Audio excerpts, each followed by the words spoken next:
అది ఏమన్నా కానీ పైన మునగ చెట్టు.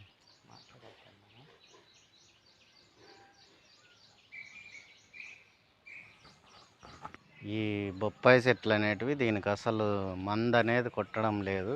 ఓన్లీ సేంద్రియ ఎరువు మాత్రము వేసి ఒక 3 చెట్లు పెంచడం జరిగింది.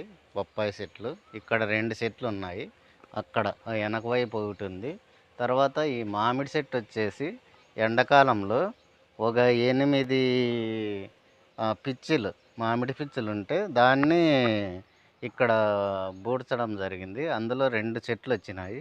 ఈ బొప్పాయి కాయ వచ్చేసి ఇది మేము పీకడానికి ఆల్రెడీ ఇంతకుముందే ఒక 2 కాయలు దీనికంటే పెద్దవి పీకడం జరిగింది.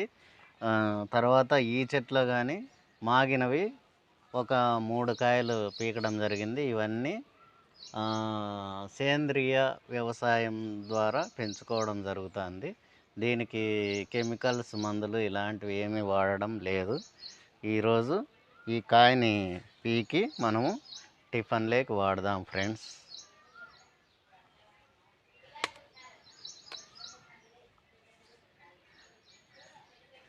విత్తనానికి వదలడం జరిగింది.